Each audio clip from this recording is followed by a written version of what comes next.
సుకుమార్ గారు మీ విషెస్ చెప్పే ముందు ఇది ప్రేమగాథ కాబట్టి మీ ఫస్ట్ క్రష్ గురించి మాకు ఏమైనా మీరు చెప్తారా ప్లీజ్?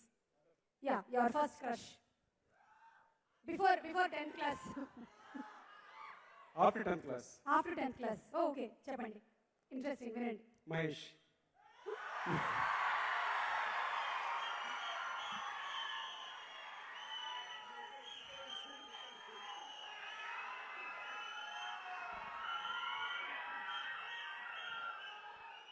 ఈ మహేష్ గారితో ఉండేటువంటి ప్రాబ్లమే అది. అమ్మాయిలే కాకుండా అబ్బాయిలకి కూడా క్రష్ కలుగుతోంది.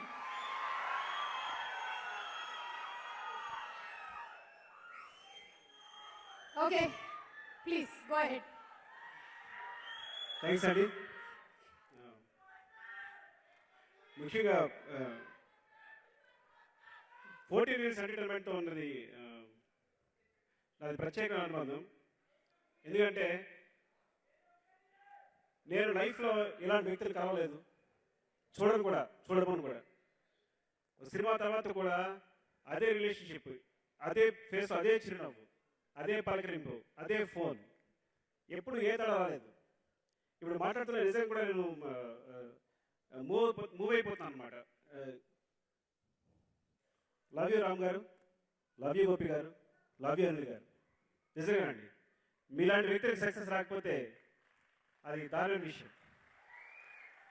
సక్సెస్ వచ్చి తీరుతుంది డెఫినెట్గా. థ్యాంక్స్ అండి, థ్యాంక్స్ ఫర్ దిస్ ఆపర్చునిటీ. మీతో నేను కలిసి పనిచేస్తుంది కాను, ఇప్పుడు ఇలా రావడం కానీ, మీతో చేయడం కానీ, అంతా చాలా చాలా ఆనందంగా ఉంది. డెఫినెట్గా ఈ సినిమా పెద్ద సక్సెస్ అవుతుంది అనుకుంటున్నాను. ఇది సినిమా సంబంధించిన ట్రైలర్ సంబంధించి కొన్ని పార్ట్స్ చూశాను నేను. డెఫినెట్గా చాలా పెద్ద హిట్ కావాలి. ఇంకా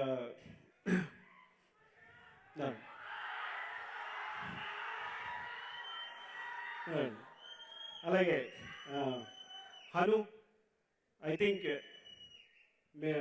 యు ఆర్ వెరీ స్పెషల్. ఎందుకు ప్రత్యేకంగా మాట్లాడతానంటే, నేను అందరి రాక్ష సినిమా చూస్తూ, టీవీలో చూస్తూ ఒకసారి ఆగిపోయాను ఎవరి అబ్బాయి అని. ఎందుకంటే తను ఇంతవరకు స్టైల్ ఆఫ్ నేరేషన్ వేరేగా ఉంది. సో మాలా కట్ చెప్పకుండా, అంటే తను కథ రాసుకునే తీరే సినిమా మేకింగ్లో ఇమిడి ఉంటుందన్నమాట. అలా చాలా తక్కువ మంది ఉంటారు. అలా you are very special. I think ఈ సినిమాతో నేను సక్సెస్ రావాలని, నేను మంచి డైరెక్టర్ కావాలని కోరుకుంటున్నాను. యువరాజ్, ప్రత్యేక యువరాజ్ గురించి చెప్పాలి. రత్నవేల్ గారు ఎప్పుడో కానీ చాలా, అంటే ఆయన కెమెరా వదిలిపెట్టరు, అసలు ప్రతి షాట్ ఆయనే తీయాలనుకుంటారు. సో అలాంటిది తన శిష్యుల్లో కొంత, అంటే ఈ సినిమా పర్లేదు ఇది షూట్ చేయొచ్చు నాకు చెప్పింది యువరాజ్ మాత్రమే. అలా యువరాజ్ని సహృదయంతో ఈ సినిమాకి ఆయనే సజెస్ట్ చేశారు, రత్నవేల్ గారే. సో డెఫినెట్గా యువరాజ్ ఈ సినిమాతో తన మంచి కెమెరామెన్గా ప్రూవ్ చేసుకుంటాడని, మంచి సినిమాగ్రాఫర్ ఇంకో కోరుకుంటానండి. సామాన్యంగా కనిపించే అసామాన్యుడు నాని. ఇందా చూస్తే పక్కన ఒక సామాన్య యువకుడు కనబడ్డాడు అనమాట. అంత టాలెంట్ పెట్టుకుని అంత సామాన్యంగా కనిపించడం అరుదైన విషయం. సో ఈ సక్సెస్ పరంపరలో తను కూడా దూసుకుపోవాలని కోరుకుంటున్నాను. ఇంకా లిరిసిస్ట్ కేకే, తను నాకు చాలా కాలం నుంచి పరిచయం, కానీ కుమార్ 20Fలో సాంగ్ రాశారు తను. Very talented. ఎందుకంటే తన ఫస్ట్ వెర్షన్ సాధారణంగా ఫస్ట్ వెర్షన్ లిరిక్ తను ఓకే అంటే ఒక వెర్షన్ రాసి తీసుకొచ్చాడు, దాంట్లో చిన్న చిన్న కరెక్షన్స్ తప్ప మొత్తం చాలా బాగా రాశాడు. అప్పుడు ఐ థింక్ ఈ సినిమా మొత్తం తనే రాస్తున్నాడు. తను కూడా అంటే ఇంకా లిరిసిస్టులు తను తక్కువ మంది మీరు, అంటే కాన్వెంట్ స్టడీస్ అయిపోయాయి కాబట్టి, అంతా ఇంగ్లీష్లో జరుగుతుంది కాబట్టి తెలుగు వచ్చిన వాళ్ళు తక్కువ మంది అయిపోయారు. ఆ లాస్ట్ తరంలో 2-3 లిరిసిస్టులో తను ఒకడు. ఇంక వీళ్ళే మిగిలిన లిరిసిస్ట్ అంటే ముందు ఎవరైనా ఎక్స్పెక్ట్ చేయకూడదు, అందులో కేకే ఒకరు. సో ఎవరైనా మర్చిపోయి ఉంటే సారీ అండి. అందరికీ థ్యాంక్స్ చెప్తూ, ఆయన గురించి ప్రత్యేకంగా మాట్లాడక్కర్లేదు, నేను ముందే చెప్పేస్తా ఉంటా.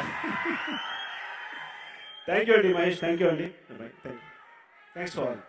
విశాల్, మీరు ఎవరు నాకు తెలీదు, కానీ సెకండ్ సాంగ్ చాలా చాలా బాగుందండి. దట్ ఒక్క సాంగ్ చాలు తను ఎలాంటి మ్యూజిక్ డైరెక్టర్ చెప్పడానికి. So all the best Vishal. So all the best అండి.